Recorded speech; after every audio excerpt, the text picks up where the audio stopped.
இயேசு நேசிக்கிறார். பிரியமானவர்களே, இதனால் ஆண்டவர் நம்மளோடு பேசும்படியாய் வேதத்திலிருந்து சில வசனங்களை கூட வாசித்து நம் வாழ்க்கையில நடைமுறைப்படுத்தக்கூடிய கற்றுக்கொள்ளக்கூடிய காரியத்தை பார்ப்போம். அது நீதிமொழிகள் புஸ்தகம் 3வது அதிகாரம். என் மகனே, என் போதகத்தை மறவாதே, உன் இருதயத்தை என் கட்டளைகளுக்கு காக்க கடவது. அவைகள் உனக்கு நீடித்த நாட்களையும் தீர்க்காயுசையும் சமாதானத்தையும் பெருக பண்ணும். ஒரு மனுஷனுக்கு தீர்க்காயுசையும் நீடித்த ஆயுள் காலத்தில் சமாதானத்தையும் எது பெருக பண்ணுமா? கர்த்தருடைய போதகத்தை மறவாதபடி இருப்போமையானால், அவருடைய கட்டளைகளை கை கொண்டு நடப்போமையானால், ஆண்டவர் சொல்றாருங்க, உன் ஆயுசு நாட்கள் என்ன செய்யுமா? நீடிக்கும். தீர்க்காயுசும் சமாதானத்தையும் பெருக பண்ணும். அப்ப தீர்க்காயுசையும் சமாதானத்தையும் பெருக பண்ணுவதற்கு ஆண்டவருடைய கற்பனைகளை கை கொண்டு நடக்க வேண்டும் என்று ஆண்டவர் சொல்லுகிறார்.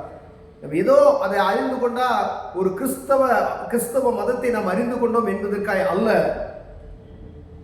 அவருடைய போதகத்தை மறவாதே, உன் இருதயம் என் கட்டளைகளை கை கொள்ளும் பொழுது உனக்கு நீடித்த ஆயுசு, சமாதானம், சந்தோஷம், தீர்க்க ஆயுசு ஆண்டவர் பெருக பண்ணுகிறார். அவருடைய கற்பனைகளை கை கொண்டு நடக்கிற ஒவ்வொரு மனிதனுக்கும் அவருடைய கற்பனைகளை நீ கரெக்டா நம்ம கடைப்பிடி நடத்த இவையெல்லாம் நடக்கும் அப்படின்னார். கிருபையும் சத்தியம் உன்னை விட்டு என்ன செய்யலாம்? விலகாது. கிருபையும் சத்தியமும் நம்மை விட்டு விலகாது. நீ அவைகள் உன் கழுத்துல பூண்டு அவைகள் உன் இருதயமாகிய பலகையில எழுதிக்கொள். ஆண்டவருடைய கற்பனைகளை என்ன செய்யுமா? இருதயத்துல பலகைகளை எழுதுறது போல உன் இருதயத்தில் ஆழத்தில் நீ பதித்து வை அப்படின்னு சொல்ற. நம் பார்வைக்கு அநேக சிந்தனைகள், உலகத்தில் இருக்கக்கூடிய அனைத்து காரியங்கள் இந்த இருதயத்தில் நம்ம பதிக்கிறோம்.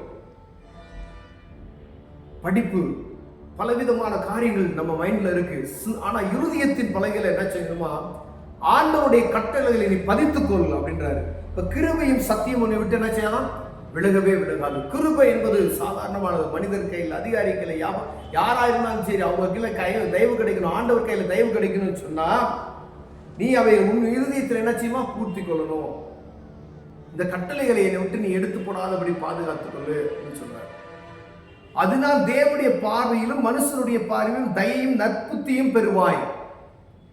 ஆண்டவருடைய வார்த்தையை கடைபிடித்து அதன்படி நடந்து அதுக்கு செவி கொடுத்து அது இருதயத்தில் பதித்து ஒவ்வொரு நாளும் அதில் தியானமாக இருக்கும் பொழுது அதனால் தேவனுடைய பார்வைகள் மனுஷனுடைய பார்வையிலும் தயையும் நற்புத்தியும் பெறுவாய் என்று வேதம் சொல்கிறது. பிரியமானவர்களே, ஆண்டவருடைய கட்டளைகளை கடைபிடிப்பது நிமித்தமாய் எவ்வளவு ஆசீர்வாதங்களை நமக்கு கொடுக்கிறார். ஒரு மனிதனுடைய ஆசீர்வாதம் எங்கிருந்து வருகிறது? ஆண்டவருடைய வார்த்தையிலிருந்து தான் கடந்து வருகிறது என்று நாம் புரிந்து கொள்ள வேண்டும். ஆண்டவர் கற்பனைகளை கடைபிடித்தாலே நற்புத்தி வரும், மனிதர் கையில தயவு கிடைக்கும், ஆண்டவர் கையில தயவு கிடைக்கும் என்று சொல்லுகிறார். பிரியமானவர்களே, தீர்க்க ஆயுசை ஆண்டவர் உண்டு பண்ணுகிறார், சமாதானத்தை பெருக பண்ணுகிறார். உன் சுய புத்தியின் மேல் சாயாமல் உன் முழு இருதயத்தோடு கர்த்தர் மேல் நம்பிக்கையாய் இருந்து,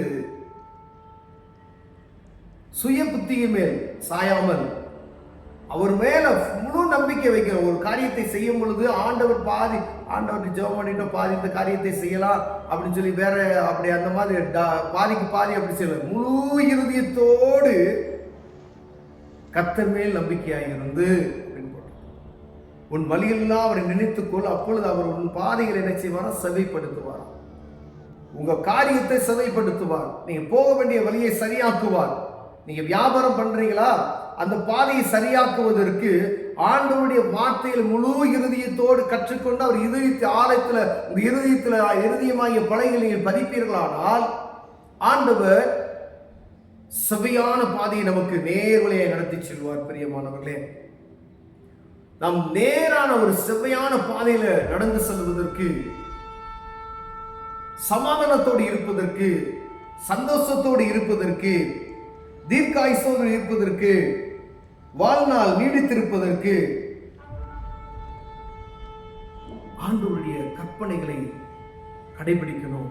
முழு இருதயத்தோடு அவர் சமூகத்தில் கிட்டி சேரும் பொழுது இவைகளெல்லாம் உனக்கு நடக்கும் என்று ஆண்டவர் சொல்கிறார். ஒருவேளை நம்ம இதை முழுமையாய் நம்ம அறிந்து கொள்கிறது கிடையாது. ஏதோ ஒரு கடமைக்காக இதை செய்து கொண்டிருக்கோம். ஆனா ஆண்டவர் விரும்புகிறது என்னையே சார்ந்து இருக்கணும். நீயும் நானும் ஆண்டவரும் அப்படிதான் இருக்குன்னு சொல்லி ஆண்டவர் விரும்புகிறார். ஒருவேளை அப்படி இருப்போமே ஆனால் ஆண்டவர் சொல்லுகிற இந்த வார்த்தையில பாருங்க, நல்ல ஆயுசு, தீர்க்க ஆயுசு, சமாதானம், சந்தோஷம், நீ போக வேண்டிய வழியை நேர்த்தி ஆண்டவர் நடத்தி செல்வார். எந்த தடை இல்லாதபடி மனிதர் கையில தயவு கிடைக்க செய்வார். ஆண்டவர் கையில தயவு கிடைக்க செய்கிறார். எப்படி நடக்கிறோம் என்பதை பார்க்கும்படி உங்களோடு ஆண்டவர் என்னோடு பேசுகிறார் பிரியமானவர்களே. அப்ப ஆண்டவருடைய கட்டளைகளை கடைபிடித்து நடக்க வேண்டியது எவ்வளவு முக்கியமானது பாருங்களேன். அவருடைய கற்பனைகளை கை கொண்டு நடப்போமே என ஆண்டவர் நம்மை வழிநடத்துகிற வித்தியாசமா இருக்கும். ஒருவேளை நம்ம ஏதோ வேதத்தை வாசித்து விட்டு அப்படியே போய்விடாதபடிக்கு கற்பனைகளையும் கட்டளைகளையும் இருதயத்தின் ஆலயத்தில் நம்ம பதிப்போமே ஆனால் ஆண்டவர் நம்மளை ஆசீர்வதித்து தீர்க்காயுசை தந்து சமாதானத்தை கொடுத்து மனிதர் கையில தயவு கிடைக்க செய்து ஆண்டவர் கையில தயவு கிடைக்க செய்து நம் வழியை செவ்வையாக்குவார். பிரியமானவர்களே, கண்களை மூடுவோம், ஜெபம் செய்வோம். அன்பின் தகப்பனே, அருமையான நாளுக்கு எனக்கு நன்றியோடு துதிக்கிறோம். ஆண்டவரே, கற்பனைகளை இருதயத்தில் பதித்துக் கொள்வதற்கு தேவன் கிருபை பாராட்டு. ஒரு வார்த்தைகளை முழு இருதயத்தோடு நோக்கி பார்ப்பதற்கு எங்களுக்கு இருதயத்தை வெளிப்படுத்துங்க. இயேசுவின் நாமத்தில் பிதாவே, ஆமென்.